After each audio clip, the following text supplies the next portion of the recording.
तो अब हम बात करने वाले हैं नेशनलिज्म इन इंडिया की। देखो, नेशनलिज्म इन इंडिया का जो चैप्टर है, वो चैप्टर आपको लगता है कि बहुत बड़ा है, लेकिन उस चैप्टर में बहुत कुछ ऐसा है नहीं कि बहुत चिंता की बात हो या ऐसी बात हो, इसीलिए मैंने कुछ लिखा नहीं पहले, क्योंकि आप उसको लिखते लगेंगे ना, नोट्स बनाने में आ जाएंगे इस चैप्टर को आप, तो पूरी की पूरी बुक छप जाएगी।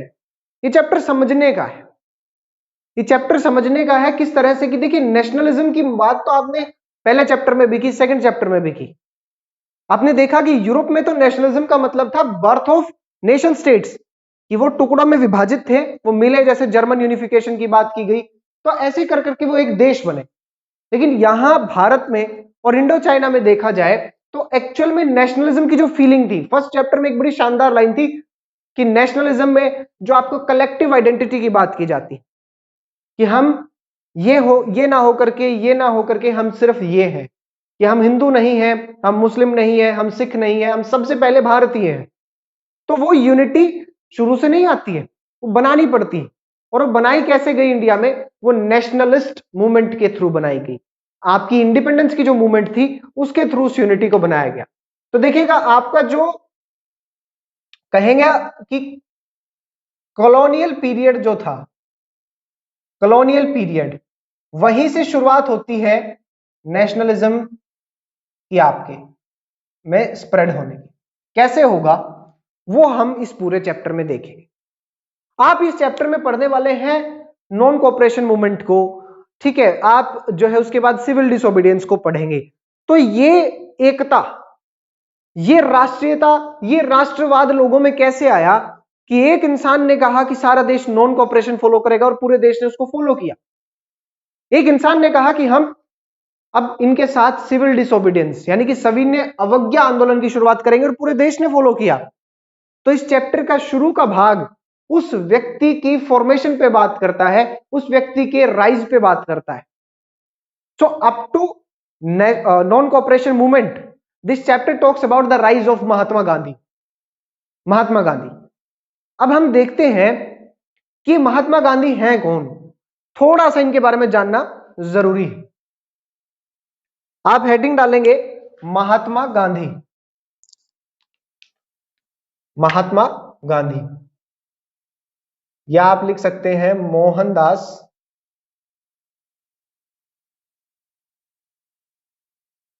करमचंद गांधी।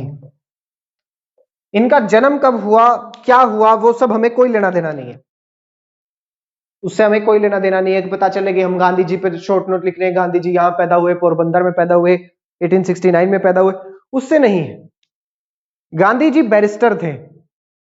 एक घटना होती है 1893, एक व्यक्ति का नाम लिखिए, दादा अब्दुल्ला। दादा अब्दुल्ला गांधी जी को लेकर के जाते हैं साउथ अफ्रीका। और अब अगर आपको साउथ अफ्रीका नाम सुनकर के याद नहीं आ रहा क्लास 9th का कि साउथ अफ्रीका में क्या था, साउथ अफ्रीका में व्हाइट्स और नॉन व्हाइट्स के बीच में डिस्क्रिमिनेशन था। व्हाइट्स माइनॉरिटी होते हुए रूल करते थे, नॉन व्हाइट्स को वोटिंग राइट नहीं थे, कई जगह पर उनका जाना बंद था, कई जगह पर यह लिखा था कि कुत्तों की और ब्लैक्स की एंट्री बैन है। आप देखें उसके बाद नेल्सन मंडेला की कहानी आती है, वो पूरा हमने पढ़ा है। उसी के लिए गांधी जी वहां जाते हैं और गांधी जी प्रोटेस्ट करने की बजाय, गांधी जी उनसे लड़ने की बजाय, वॉयलेंट मींस की बजाय, गांधी जी क्या कहते हैं? गांधी जी यहां पर एक चीज निकालते हैं और उस पर्टिकुलर चीज का नाम है सत्याग्रह। Please right it down,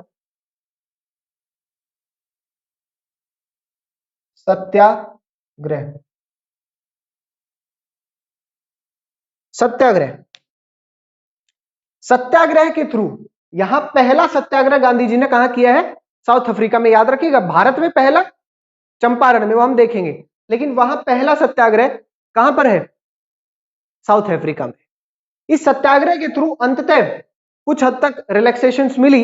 Gandhi ji वहां 1914 तक थे और 1915 में वो भारत आए। यहां इस घटना ने, इस सत्याग्रह की घटना ने मोहनदास करमचंद गांधी से महात्मा गांधी की शुरुआत की। देखिए, ये जो पूरा प्रसंग है, पूरी बातें हैं गांधी जी के बारे में, ये क्लास 12th की हिस्ट्री में आप पढ़ेंगे।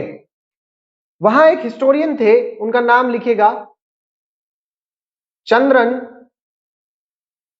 देवांशन, वो क्या लिखते हैं? वो लिखते हैं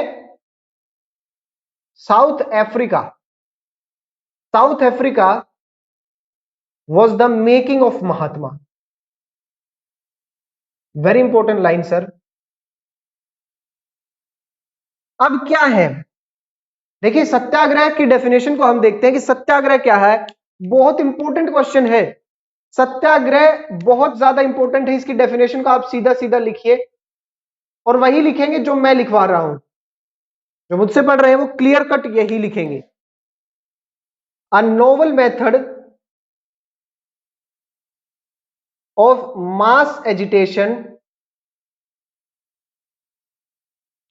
a novel method of mass agitation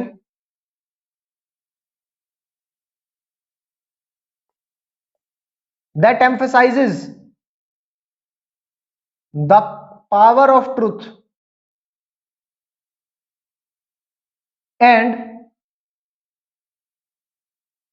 the need for the search of truth,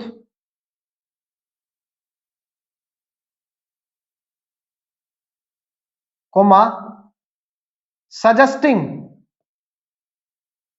that if the cause is just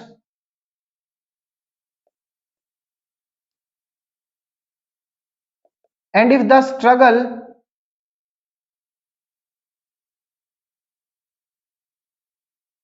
is, तो एक काम कीजिए, इसको जस्ट को हटा करके आप ट्रू कर लीजिए कि आपका कोज सही है, वहां पर इनजस्टिस आ गया। Against then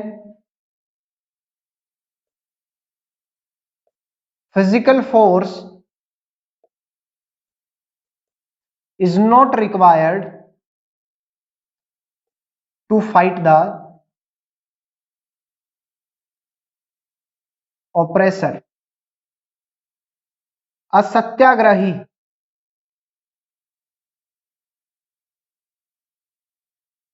could win the battle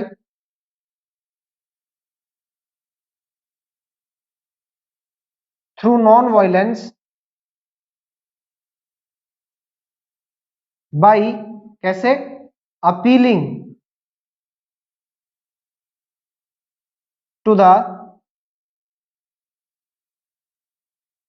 conscience of the oppressor. This definition is very important, may be 3 marks में आ जाए। अब इसमें नॉन वायलेंस को आप कहेंगे तो आप ये भी लिख सकते हैं कि महात्मा गांधी, आप पूरा लिखें, Mahatma Gandhi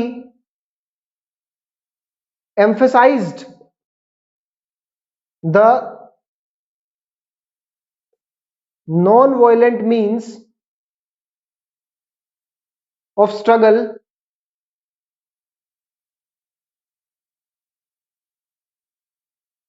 by mentioning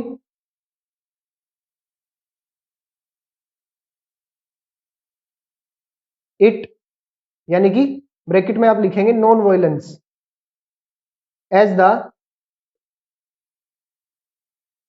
supreme dharma, और ब्रैकेट में अब आप लिखेंगे जो हिंदी वाली लाइन है, अहिंसा परमो धर्म। 3 मार्क्स। थोड़ा सा रिकलेक्ट करवाता हूं। ये चैप्टर कह रहा है कि भारत के लोग एक साथ जुड़ करके अपनी सब आइडेंटिटीज को भूल करके अपने आप को भारतीय के रूप में देखने लगे कि हम सबसे पहले एक इंडियन है। और क्योंकि पहला चैप्टर ये बात कह चुका है कि ये फीलिंग कि हम सब इंडियन है ये नेचुरल नहीं है, ये धीरे धीरे बनाई जाती है लोगों में। कैसे बनी? जब उन्होंने कलेक्टिव स्ट्रगल किया।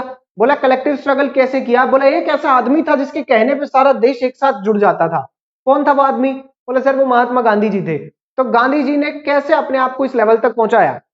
गांधी जी की शुरुआत देखें तो गांधी जी 1893 में दादा अब्दुल्ला उनको लेकर के जाते हैं साउथ अफ्रीका, वहां वो सत्याग्रह निकालते हैं। सत्याग्रह क्या है? A novel method of mass agitation. Mass agitation यानी कि बहुत संख्यक लोग जो है, बहुत सारी जनता जो है वो मिलकर के प्रोटेस्ट करती है, पीसफुल है, that emphasises the power of truth, सत्य की ताकत, कि हम सच्चे हैं, हमें डरने की जरूरत नहीं है। And the need for the search of truth, कि सत्य आप भी देखें, ढूंढे सत्य को।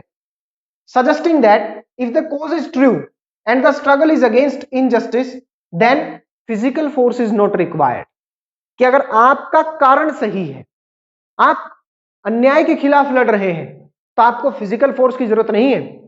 आप उस ऑपरेसर को ये दिखाइए कि हमारे साथ गलत हो रहा है।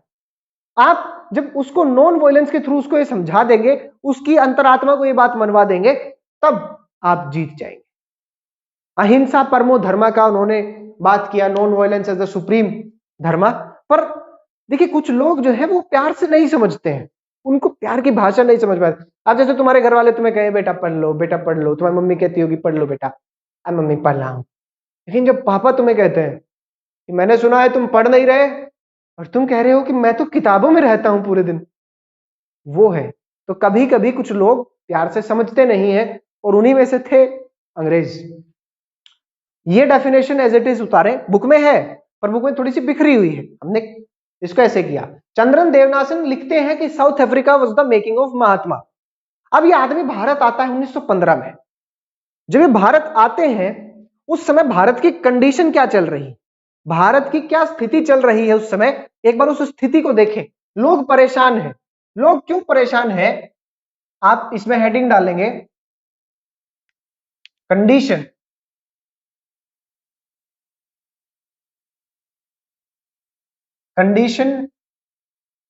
Of India between 1914 and 1918।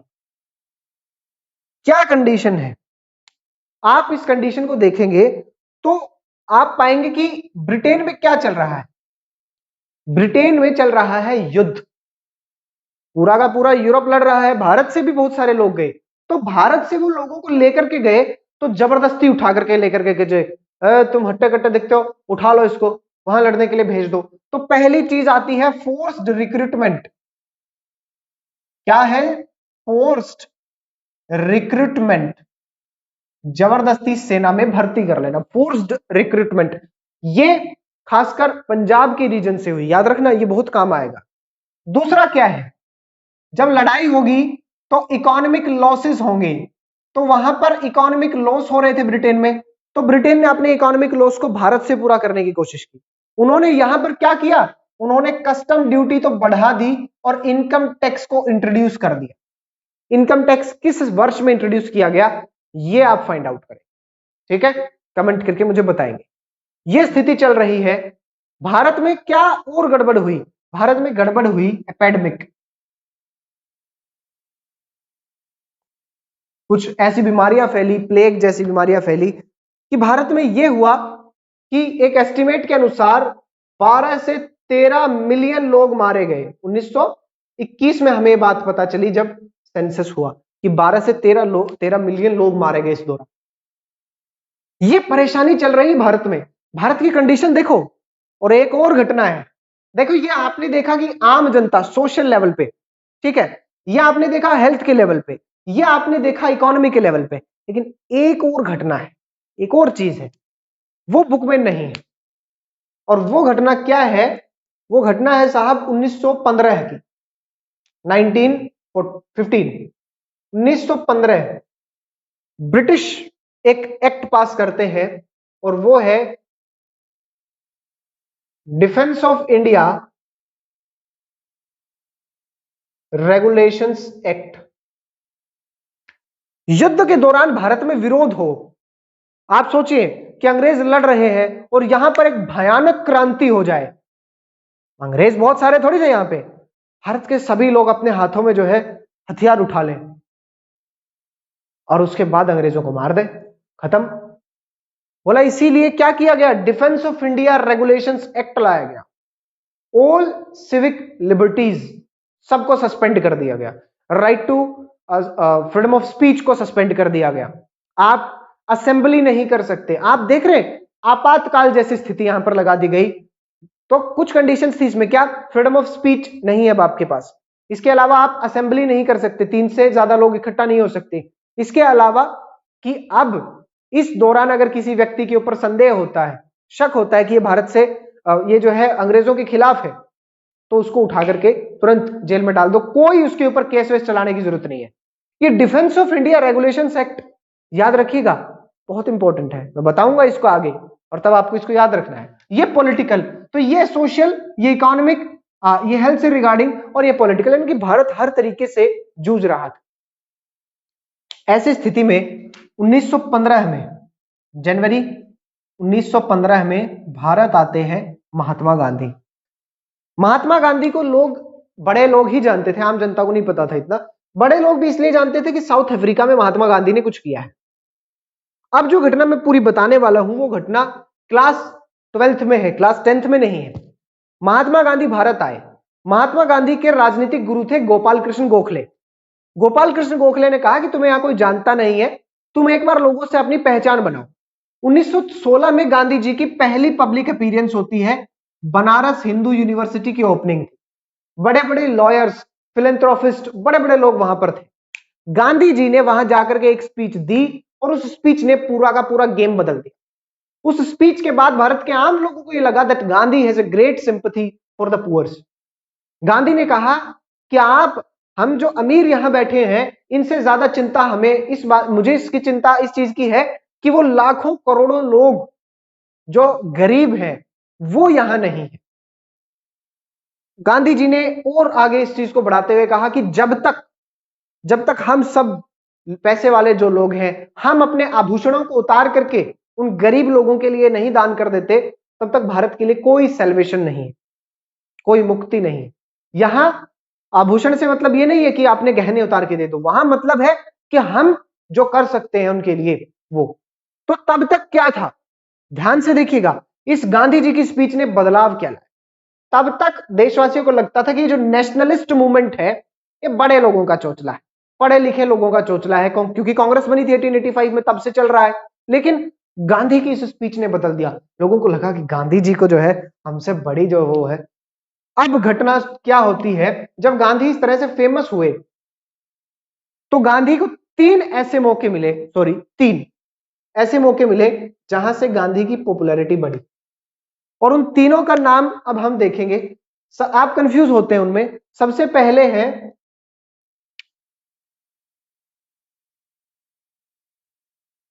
Champaran सत्याग्रह। भारत में आने के बाद गांधी जी का पहला सत्याग्रह।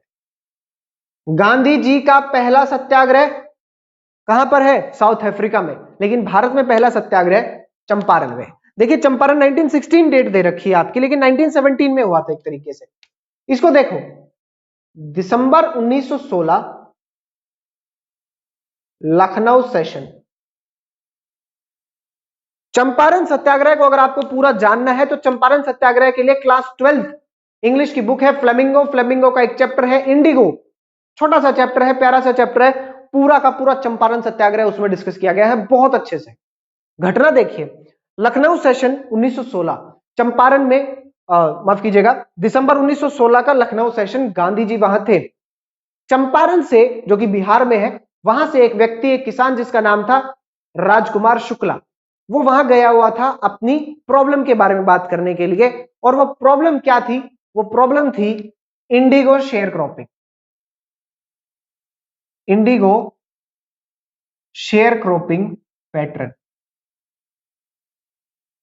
उन्होंने कहा, अंग्रेजों ने क्या कहा कि आप अपनी जमीनों का 3/20 पार्ट जो है वो इंडिगो से भरोगे, यानी कि इंडिगो उगाओगे और सारी की सारी इंडिगो हमें दोगे एज अ रेंट। तो इससे बड़ा नुकसान था इनको। अब गांधी जी, अब वो गए थे इस चीज के बारे में बात कर रहे, तो किसी ने उन्हें कहा कि गांधी से बात करो। तो गांधी जी से गए मिलने के लिए, गांधी जी ने पूरी बात भी सुनी। गांधी जी ने कहा कि अभी तो मुझे लखनऊ से कानपुर जाना है, कई काम है मुझे, मैं आपको इस और इस डेट पे कलकत्ता मिलूं। गांधी जी से बड़ा जो है ये अटैच्ड रहे और अंततः गांधी जी गए भी वहां। पर वो 1917 का समय आ गया था। तो इसमें आप डेट को देखेंगे, 16-17 दोनों डालें आप डैश करके, ये पूरी घटना का विवरण आप दे देंगे राजकुमार शुक्ला वाली, तो एग्जामिनर समझ जाए। पहला इंसिडेंट वो है खेड़ा सत्याग्रह। गुजरात की ही एक जगह है खेड़ा, खेड़ा सत्याग्रह 1917। नियम था, क्रॉप फेलियर की वजह से कोई बात हुई थी, पूरा मैं आपको डिटेल में बताता हूं। नियम यह था, मान लो आपके पास 100 किलो प्रोडक्शन है, ठीक है, तो अंग्रेजों का नियम था कि अगर 1/4 से कम, यानी कि 25 किलो, इसका 1/4 कितना हो जाएगा 25, यदि 25 केजी से भी कम फसल आपकी हुई तो आपको रेवेन्यू रिमिशन मिल जाएगा। उस समय मांग की गई थी कि जी आप रेवेन्यू असेसमेंट को रोके, पर अंग्रेजों ने कहा ना ना, आपकी जमीनें जब्त कर लेंगे, पैसा नहीं दिया तो अब हमका नहीं मालूम है। तो अब 25 माफ कीजिएगा, इन्होंने क्या किया कि प्रोटेस्ट जब होता है तो गांधी जी देखिए डायरेक्टली नहीं थे यहां, गांधी जी एक स्पिरिचुअल हेड थे इसको लीड किया था सरदार पटेल ने, सरदार वल्लभ भाई पटेल। अब क्या हुआ यहां पर कि खेड़ा सत्याग्रह में अंततः बात क्या बनती है कि अंततः अंग्रेजों ने हालांकि उनकी जमीनें बेच दी थी, पर लोगों ने सोशली बॉयकॉट कर दिया उन लोगों को जो उन जमीनों को खरीदने वाले थे। जब वो किसान बेघर हुए तो उनके रिश्तेदारों ने उन्हें अपने घरों पे जगह दी। जब ऐसी स्थिति बन गई तो अंततः सरकार को जब अरे भाई उनको जमीनों लेकर के थोड़ी जानी थी, यहां कोई खरीदने वाला नहीं था, लास्ट में वापस इन्हीं किसानों को दी गई, 1 साल का रेवेन्यू भी उसका माफ किया गया। तीसरी घटना जो होती है,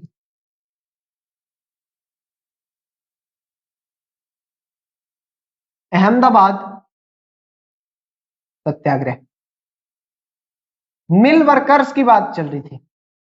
वो मिल वर्कर्स सैलरी में इंक्रीमेंट की बात कर रहे थे, वो एक्चुअली क्या था कि बोनस मिलना था उनको।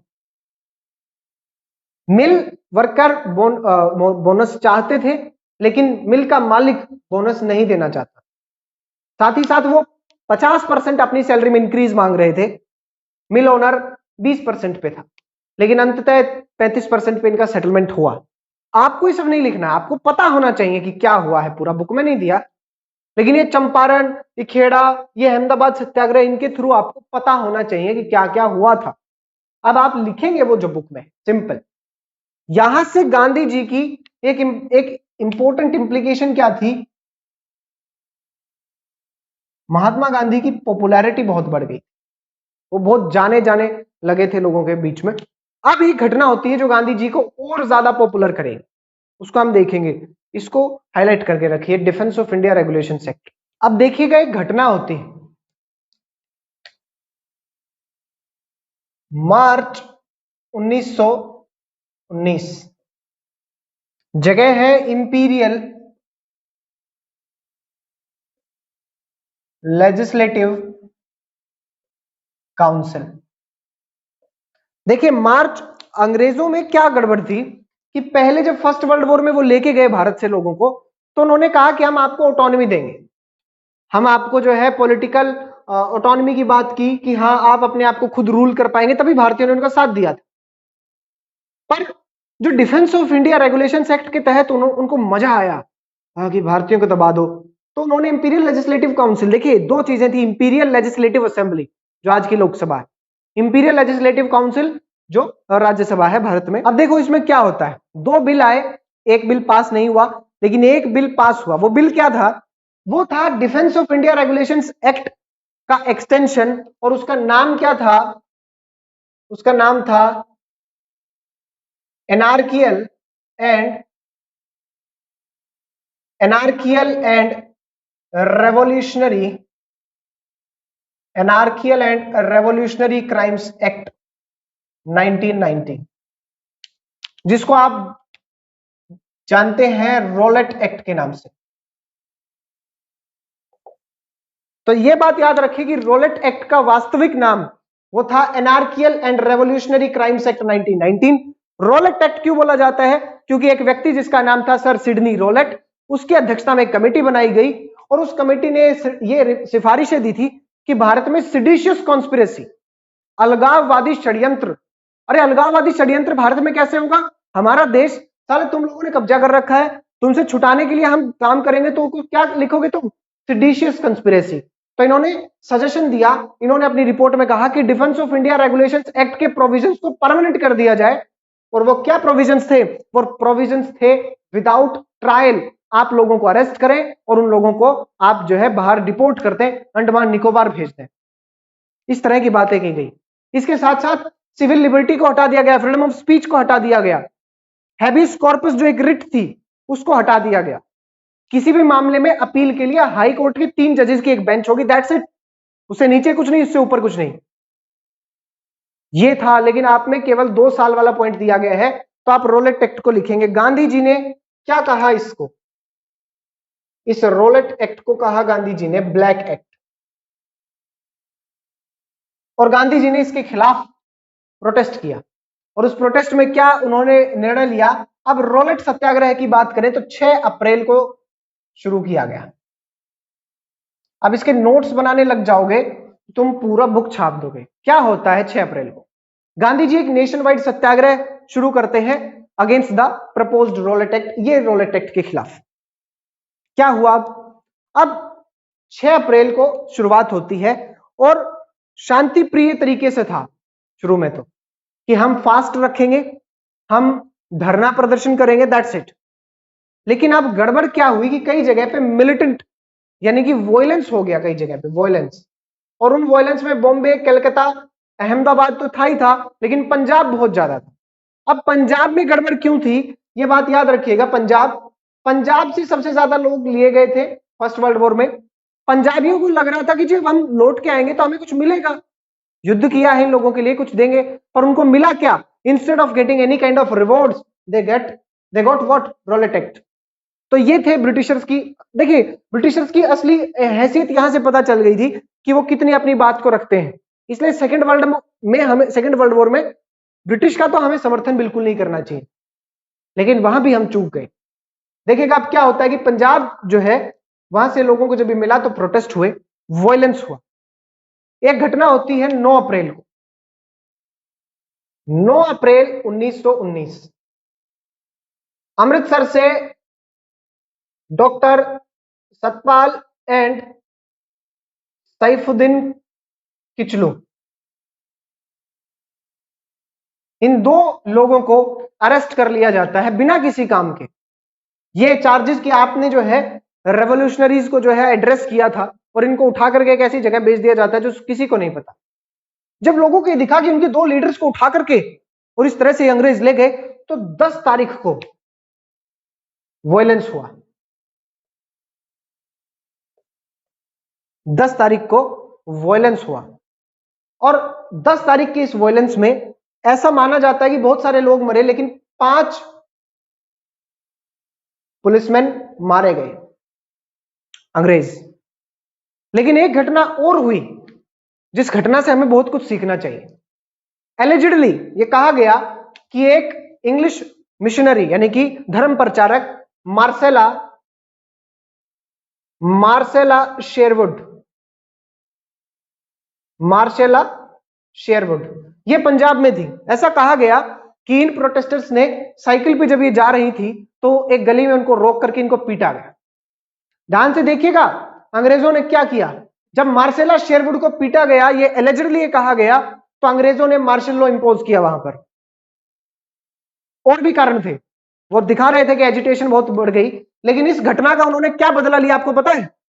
जिस गली में मार्सेला शेरवुड को पीटा गया, ये कहा गया कि उनको पीटा गया है, भारतीयों को उस गली में रेंग करके कुत्तों की तरह से उन्होंने वहां पर दे हैड टू क्रॉल, रेंगना पड़ा भारतीयों को अपने घुटनों के बल। ये अंग्रेजों ने किया। लेकिन जब पालघर में 2 साधुओं की हत्या की गई, हत्या, वो कोई कुछ नहीं था, that was a murder, clear murder. कैमरे पे ऑन कैमरा है कि लाठियों से मार मारकर उन 2 बुजुर्गों की हत्या कर दी गई। क्या कर लिया आपने? क्या कर लिया आपने? कुछ नहीं। क्या अंग्रेजों से आपको नहीं सीखना चाहिए इस मामले में कि उनकी एक मिशनरी को पीटा गया सिर्फ, तो उन्होंने उस गली पे भारतीयों को रेंगने पर मजबूर किया। हर अंग्रेज को सलाम करने के लिए कहा, हर अंग्रेज को। आपके 2 साधुओं को मार दिया, आपके किसी साधु पे हमला हो जाता है दिन दहाड़े, क्या कर सकते हैं आप? क्या करते हैं आप? कुछ नहीं करते। आप ट्रेंड चलाते हैं कैंसिल बोर्ड एग्जाम्स। आप ट्रेंड चलाइए cancel career,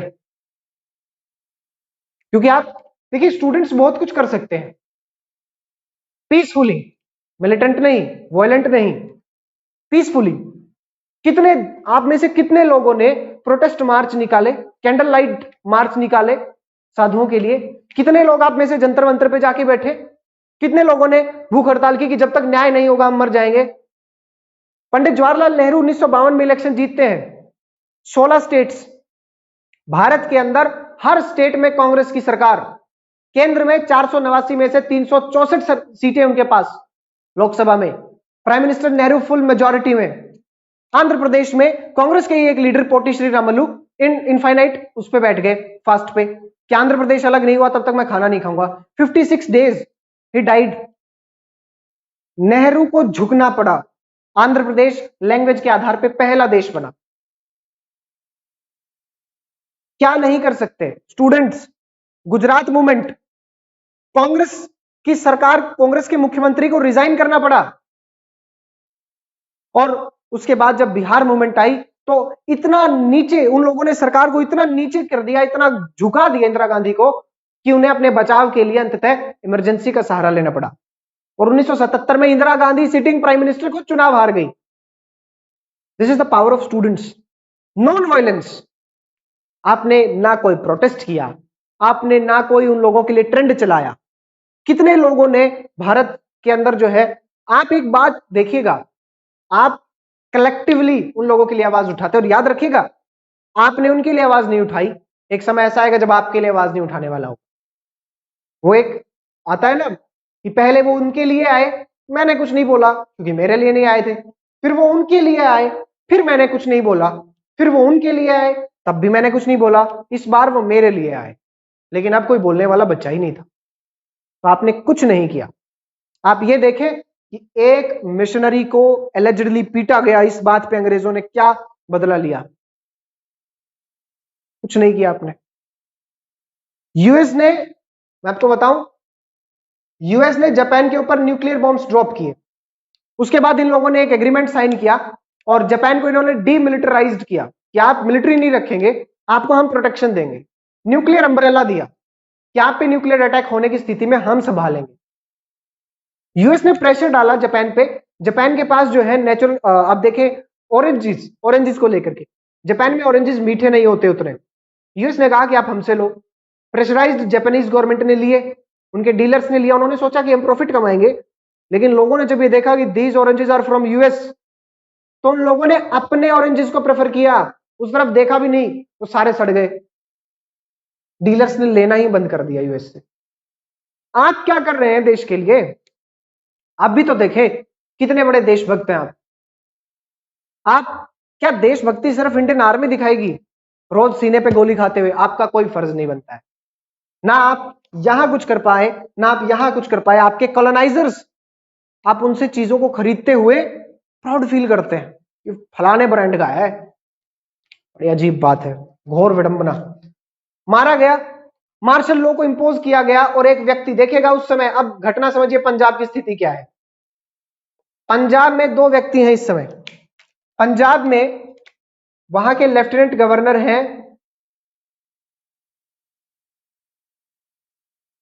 sir Michael O Dwyer.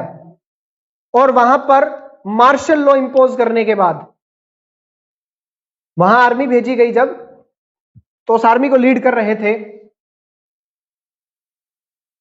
देखिए, ब्रिगेडियर जनरल रेजिनाल्ड डायर। ठीक है, अब घटना समझना ध्यान से, दोनों नाम। 13 अप्रैल, 13 अप्रैल पंजाबियों के लिए बहुत बड़ी चीज है। 13 अप्रैल 1919 का दिन है। जलियांवाला बाग। दो चीजें चल रही थी यहां, एक तरफ था बैसाखी और दूसरी तरफ था मीटिंग। अब समझो उस समय की स्थिति देखिए। जब पंजाब के अंदर, पंजाब के लेफ्टिनेंट गवर्नर थे sir Michael O'Dwyer. Punjab में जब मार्शल लॉ लगा दिया गया था, तब वहां पर एक मिलिट्री ऑफिसर ने टेक ओवर किया उसका नाम था ब्रिगेडियर जनरल रेजिनाल्ड डायर। 13 अप्रैल 1919 को जलियांवाला बाग, सॉरी माफ कीजिएगा, अमृतसर में है ये।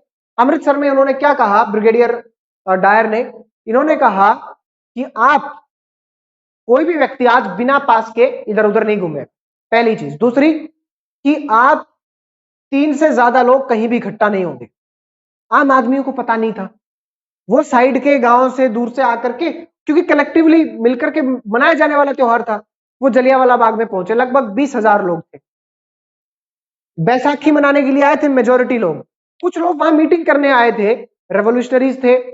और देखिएगा उन्होंने क्या बात की, वो भी शांतिपूर्ण तरीके से बात कर रहे थे कि जी देखो 10 तारीख के दिन यहां पर 5 पुलिसमैन मारे गए, तो अंग्रेजों ने भी मारा फिर हमारे वालों को। तो उन्होंने कहा कि ये जो घटना हुई है ये नहीं होनी चाहिए थी, हम इसकी खिलाफत करते हैं। और साथ ही साथ उन्होंने कहा रोलेट एक्ट को वापस लिया जाए। डायर को जब ये बात पता चली कि मेरे कहने के बावजूद 20,000 लोग वहां हैं, तो डायर को गुस्सा आया। डायर ने अपनी बंदूक उठाई, अपने सैनिकों को लेकर के पहुंचा और जलियांवाला बाग के एग्जिट पॉइंट पे खड़ा हो गया। क्या हम तुमको मना किए थे? और इन्होंने 1650 गोलियां चलाई, 1,000 से ज्यादा लोग मारे गए और 1,500 से ज्यादा लोग घायल हो गए इस भगदड़ में। यह किया इस आदमी ने, डायर ने। उसके बाद यहां पर इस प्रोटेस्ट को देखते हुए पूरे देश में आतंक का माहौल हो गया था। लोग लड़ना चाह रहे थे, लेकिन अंग्रेजों ने उसी तरह से रिएक्ट किया। ब्रिटिशर्स ने, याद रखिएगा, उन्होंने आपको गोली मारते हुए कोई संकोच नहीं किया। जब आप किसी ऐसी चीज को खरीदे जो वहां से है, जहां के लोगों ने आपको गोली मारते हुए 1%, 1 मिनट भी नहीं सोचा कि मार दो, 1 सेकंड के भी इंतजार नहीं किया इनको लगेगी या इनका कुछ होगा, तो उसको, उस चीज को खरीदने से पहले ये बात याद रखिएगा कहां से है ये चीज, ये ध्यान रखना। इस दिन क्या होता है कि डायर के, अब देखिएगा पूरे देश में जब माहौल बन गया था, इस तरह से हालात खराब हो गए थे, तब क्या होता है 18 अप्रैल, देश में अंग्रेज बहुत सारे इंडियंस को मार चुके थे। 18 अप्रैल को गांधी जी इसको विड्रॉ करते हैं कि ठीक नहीं है, हमारे लोग मर रहे हैं। उसके बाद एक व्यक्ति,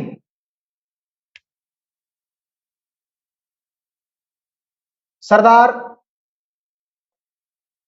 उधम सिंह, सरदार उधम सिंह के दिमाग में एक बात थी कि ये जो माइकल और ड्वायर है ना, इसकी वजह से सब कुछ हुआ है, हुआ भी था।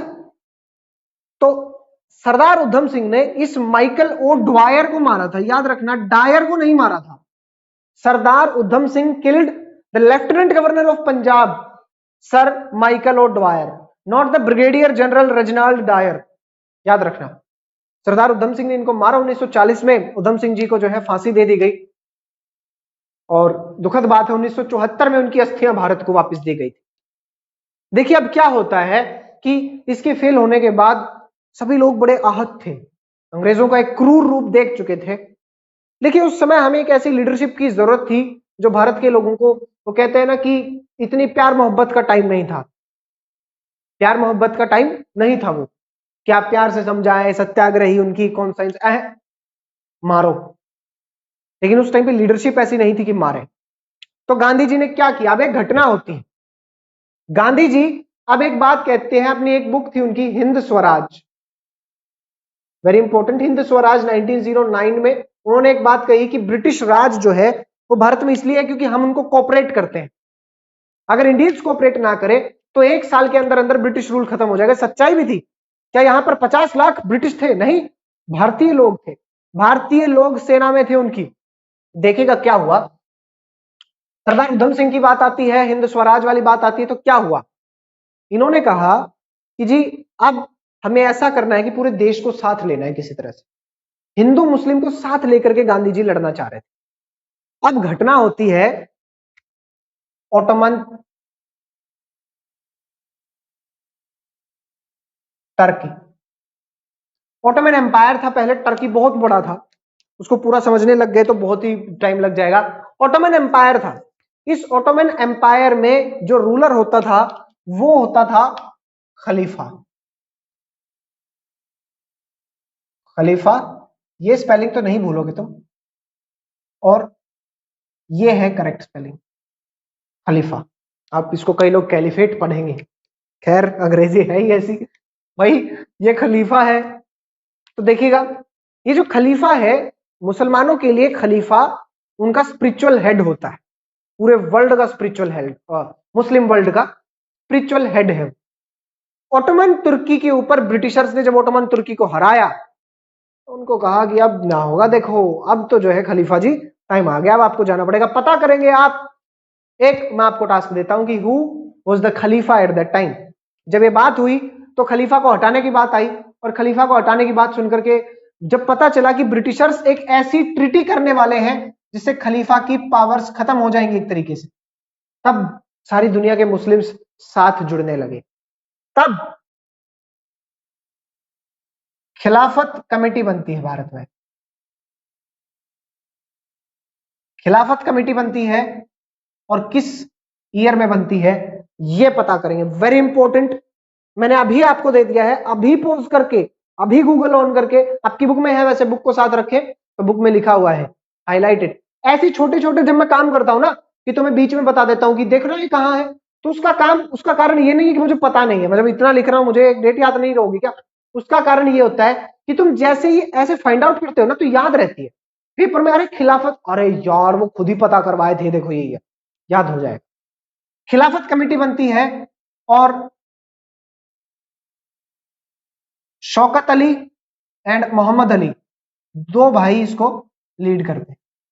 ठीक है, गांधी जी से ये लोग मिलते हैं, बातचीत होती है, और सितंबर 1920 कलकत्ता सेशन जो है कांग्रेस का, वहां पर नॉन कोऑपरेशन मूवमेंट को एक्सेप्ट करते हैं। ठीक है, रिकॉग्नाइज तो कर लिया था, लेकिन अब कांग्रेस में इंटरनल कॉन्फ्लिक्ट। खिलाफत मूवमेंट, यहां से देखना नॉन कोऑपरेशन के साथ साथ खिलाफत को भी ऐड किया है, तो बाद में क्या बन जाएगा, नॉन कोऑपरेशन खिलाफत मूवमेंट। नॉन कोऑपरेशन 1920 में शुरू हो गया था, लेकिन नॉन कोऑपरेशन खिलाफत मूवमेंट 1921, क्योंकि आपकी बुक में भी यही है। देखो कैसे हुआ। इसके बाद कांग्रेस में दो धड़े बन गए, वो क्या बने उसका समझो एक बार कारण। Non cooperation movement 1920, non cooperation बात कह रही थी कि इसको आप स्टेजेस में अनफोल्ड करो, स्टेजेस। वो स्टेजेस क्या थी, वो स्टेजेस थी सबसे पहले आप टाइटल्स जो आपको मिले हुए हैं वो वापस कर दो। हालांकि आपको मैं बता दूं कि इस जलियांवाला बाग हत्याकांड के बाद, हत्याकांड तो क्या कहेंगे, ये भी एक नरसंहार था एक तरीके से, इसके बाद रविंद्रनाथ टैगोर ने अपना नाइटहुड वापस कर दिया। महात्मा गांधी ने केसर ए हिंद की जो उनको उपाधि दी गई थी वो उन्होंने वापस कर, टाइटल्स को वापस करें। दूसरा, बॉयकॉट कर दे। क्या बॉयकॉट कर दे, उनकी नौकरियां, उनके स्कूल, उनके कॉलेज, उनकी यूनिवर्सिटी, उनके जो है हर इंस्टीट्यूशन को आप बॉयकॉट करें, वहां जाना बंद करें, हर चीज का परमानेंट बॉयकॉट। तीसरा, उन्होंने कहा कि नॉन कोऑपरेशन, किसी चीज में उनका सहयोग ना करें। ये तीन बातें उन्होंने की, तीन स्टेजेस थे इसकी। तो जब ये बातें आई ना, तो क्या था कि 1919 में एक मोंटेगो चेम्सफोर्ड रिफॉर्म हुआ था, जिसके तहत भारत में इलेक्शन वगैरह की उन्होंने कुछ लिमिटेड ऐसे दी थी। अब भारत में, अब कांग्रेस में कुछ ऐसे लोग थे जो इलेक्शन लड़ना चाह रहे थे, यार इलेक्शन है सर, इलेक्शन लड़ने दीजिए हमें, और गांधी जी कह रहे हैं ना जी सब बॉयकॉट करेंगे। अंततः इन दोनों के बीच की टसल्स खत्म होती हैं और एक सेशन होता है, इसको हाईलाइट करके रखो, दिसंबर 1920 नागपुर सेशन। यहां पर नॉन कोऑपरेशन को एक्सेप्ट कर लिया जाता है, और 1921 जनवरी में शुरू होता है नॉन कोऑपरेशन खिलाफत मूवमेंट। जैन 1921 नॉन कोऑपरेशन खिलाफत मूवमेंट शुरू होता है, फेब 1922 तक ही रहता है। ठीक है, ये क्या है अब पूरा, ये अब हम समझेंगे।